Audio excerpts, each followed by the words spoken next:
Yo, what's going on, everyone? Thank you for all the views and the likes, even dislikes. Do what you're gonna do. But this week I actually went to locals with a non-meta rogue deck, and I was surprised. I went undefeated, so that was a shocker. And the deck that I actually went with was gotenks. Green gotenks. And this is going to be a deck profile of my undefeated green gotenks deck profile. And yeah, I was actually really happy with it. And there was a lot of lines of play in it that I was like really surprised about, because the one match that I have the most problem with all the previous decks that I've built, has been Sin Senran, just because of the fact of that he can just lock yourself down, and it's a really controlling matchup. And I kind of wanted to build something that was green, because like that's my color that I like to play. But the biggest issue with green is it's not very good. Bandai, please help. We need help. Please stop giving it to yellow. Yellow has everything.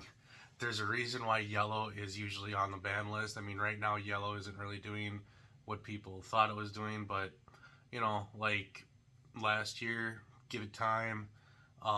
Red and green will kind of like go out, and yellow will come in because they just get overpowered again. But that's my feelings of that. Um, but yeah, again, like always, guys, if you like what you see, hit the like button, hit the subscribe button, make sure to hit the bell so you don't miss any videos at all. And again, thank you for the support. And if you like the content, like I said, just let me know. Let me know if there is something that you guys would like to see. It's just me, myself, and I doing it on my phone. So if you guys want to see something, let me know. And otherwise, I'm gonna turn this camera around and get into the deck profile. All right, here we go, guys. So this leader has been out since set 11. We're on set 16, kind of going into reveal season of set 17 here soon. So it's an older leader. It's been out for about a year now, so everyone should know what it does. But the auto is when you swing, draw a card. You can awaken it for less life, or if you have a 2-cost unison in play, awaken, you get to untap 1, draw 1. And then they have a permanent that your opponent's leader cannot attack your battle cards. That does come in pretty good, especially we have a unison that gives our green cards revenge. So that way, you know. And then the auto, of course, again on this side, when you attack, draw a card.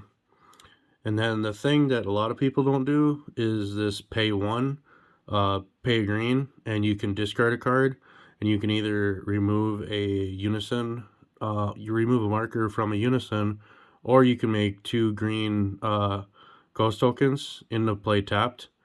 I never really do the whole token thing. It's more of controlling my opponent's unison, but you know, and we do have things that we discard.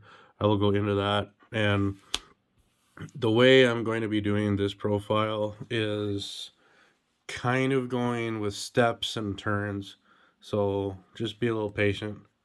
The first turn play is usually going to be this guy right here. He is just really good first turn 1.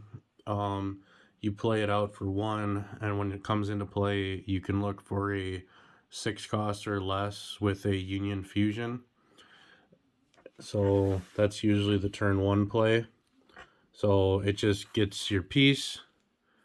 And then for our turn 2, which you can play any unison you want as a 2 cost to awaken you, but the one that I play is Vegito. And then as a just to make sure that I hit my unison turn 2, I also play the Bardock unison.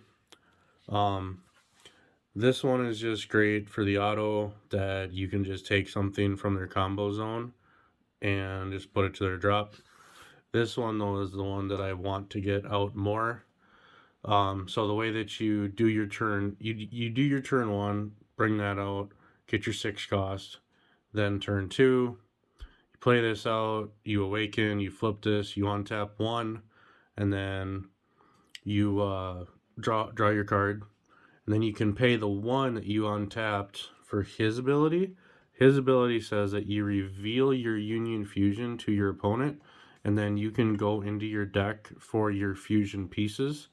So turn 2, your hand is just going to explode.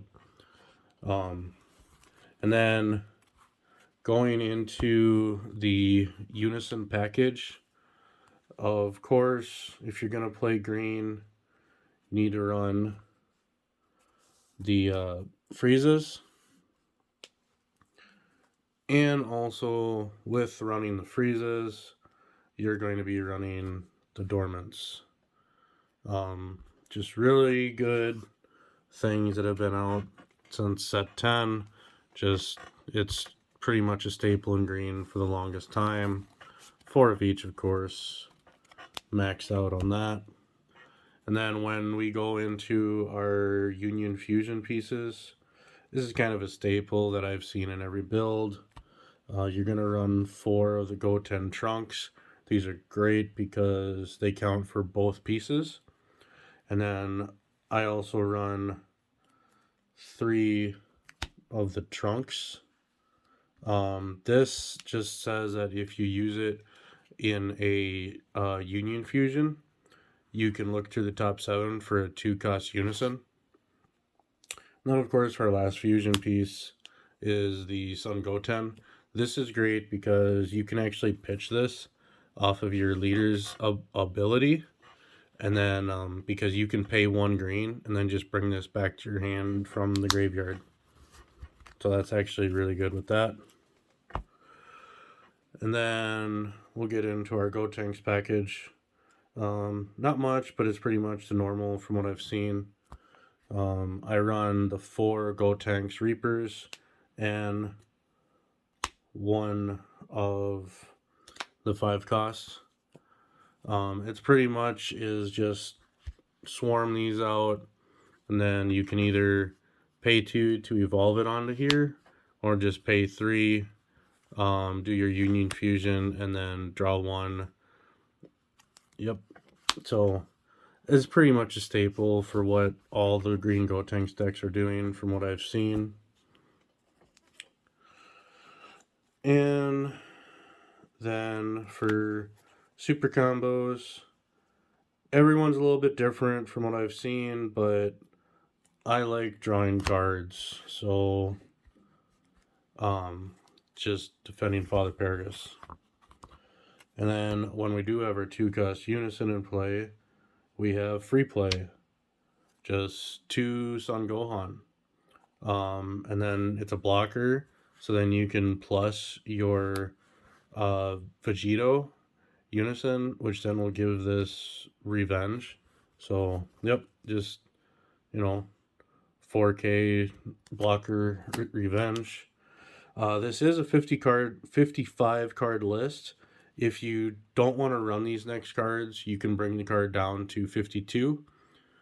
I run Cell's Earth Kamehamehas. It's just a really good activate battle trick. So you just give your thing 15k and then your opponent discards a card. So this deck, of course, like most Gotenks decks, do run a hand control variant. And to go with our freezes, of course, we're going to be running the Fuse Zamasus. Just really good on swing, make your opponent discard a card. When you're able to make your opponent discard 1 card every turn, it does tax them. And then because we do stay at 6 life a lot, we are running 2 Shocking Death Balls, just because of the fact that I want to be able to get down to 5 life and have my homicidal clones. Because that's the other thing, is when you do awaken, you have to bring yourself down to six life. So, and then for negates, also we run homicidal clones, just really good green staple, just negate blockers. And then for things to also discard off of our leader, we are running 2 Zarbons. It's great because you can put it to the drop off of your leader, pay another green, and then just put it into the battlefield. You'd have to discard a card, but then you can plus on your unison, and then now you have a blocker revenge again. And other cards that we are going to discard off our leader is going to be 4 Ribrians. So yeah, it does have a little bit of a hand control variant to this deck, but I've also found out that it just syncs with the deck really good. The way I beat the Sin deck this week was that I actually got him down to 1 life, and then I -7'd. He had to discard 3 cards, and then I look at his last life, and then I put it to his drop area. So I was actually really happy with that. And then of course for our Overrealm, we're only running 1, but we're gonna run Bardock. And with Bardock, we're going to run Champa. And the secret rare for the deck, of course, it's a staple. It's been in this deck forever. Selzino. Just a really good card. I did not see it all day long, but it was there if I needed it, but I think it was, for the most part, if I remember right, it was just because it was in my life all the time, and I just never got to see it. But round 1, I went against the King Cold deck. Then I went up against Sin Shenron after that. And then the other deck that I went up against was the Cooler Mill. Sin Shenron was my harder matchup just because I've had more problems with that deck than anything else. That's kind of like my vein deck. So I was actually really happy with this. And again, if you guys want to see anything else, let me know. Otherwise, I'm going to head off and we'll talk to you guys later. Have a good one.